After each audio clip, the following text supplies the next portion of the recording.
Episode 1. Rumah kosong di ujung gang. Malam itu, hujan turun tanpa suara petir.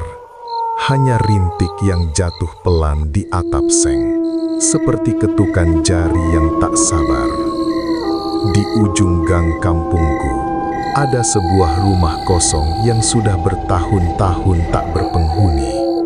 Catnya mengelupas, pintu kayunya miring, dan jendelanya selalu terbuka meski tak ada angin.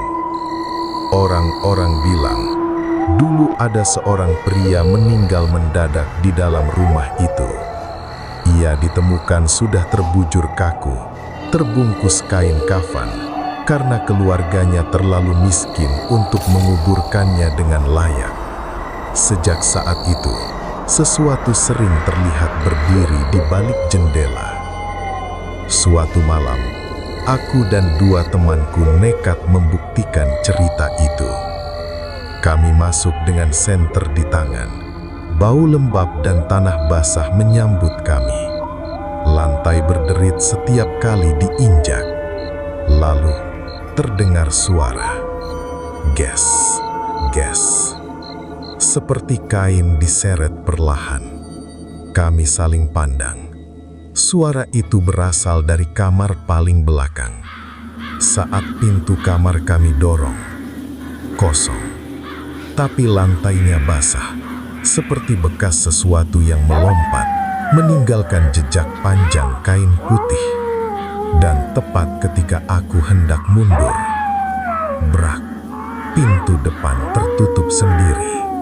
Di balik kaca jendela ruang tengah, sesosok putih berdiri tegak, tak bergerak, tak bersuara, hanya menatap.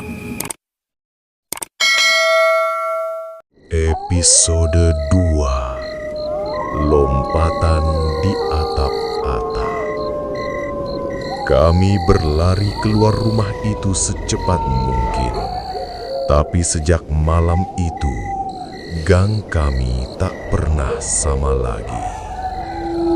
Setiap pukul 12 malam, selalu terdengar suara duk-duk-duk dari atas atap rumah warga.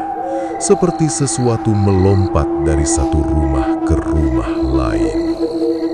Pak RT sempat ronda dan bersumpah melihat sosok putih melompat tinggi melewati pagar. Katanya, itu bukan manusia. Suatu malam, aku terbangun karena suara keras di atap rumahku sendiri. Duk! Plafon kamarku bergetar. Aku memberanikan diri membuka jendela sedikit. Gelap, hening. Lalu perlahan, dari atas atap, muncul kepala terbungkus kain putih, terbalik. Wajahnya pucat kebiruan, matanya kosong, tapi seperti menatap tepat ke arahku. Dan dalam satu lompatan, ia turun. Tidak ke tanah, tapi tepat di depan pintu kamarku. Suara kain bergesekan terdengar semakin dekat. Ges, ges. Ia ada di dalam rumahku.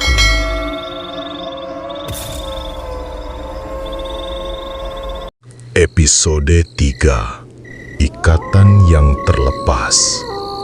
Keesokan harinya, seorang ustaz datang untuk mendoakan kampung kami. Katanya, pocong itu tidak sempurna dikuburkan. Tali kafannya belum dilepas. Dan selama ikatan itu masih ada, arwahnya tak akan tenang. Malam itu, kami semua berkumpul di musola kecil dekat rumah kosong.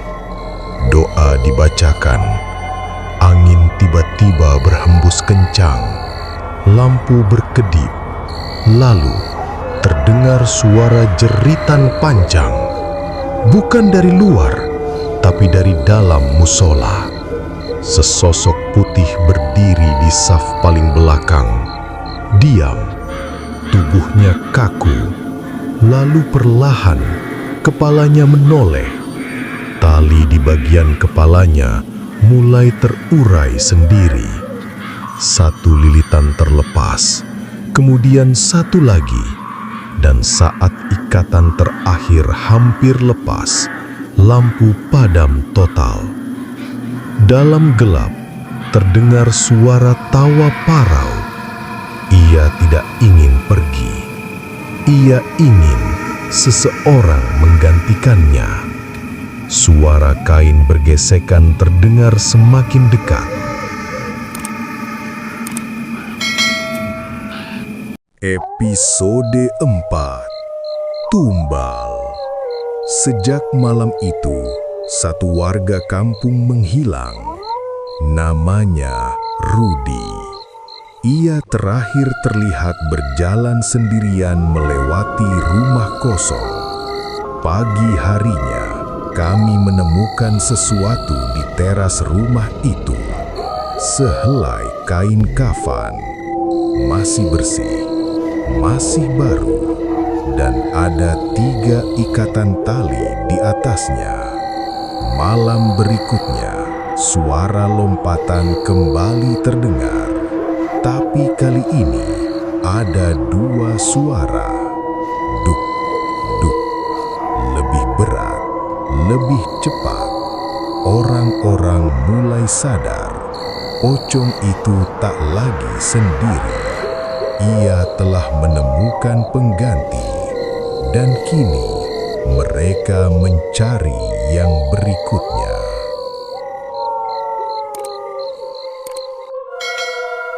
Episode 5. Giliranmu. Aku adalah orang terakhir yang tersisa dari malam pertama kami masuk rumah itu. 2 temanku pindah tanpa kabar. Rudi menghilang dan kampung kini sunyi setiap malam. Tapi tadi malam sesuatu berubah. Di depan pintu rumahku ada kain kafan terlipat rapi dengan namaku tertulis samar di atasnya. Jam dinding menunjukkan pukul 11.59 malam. Angin berhenti. Semua suara hilang. Lalu, duk, satu lompatan di atap. Duk, satu lagi, tepat di atas kamarku. Aku mendengar bisikan pelan di telingaku. Waktumu sudah tiba. Dan sekarang, jika kamu mendengar suara kain bergesekan di belakangmu, jangan menoleh, karena mungkin mereka sedang mencari giliranmu berikutnya.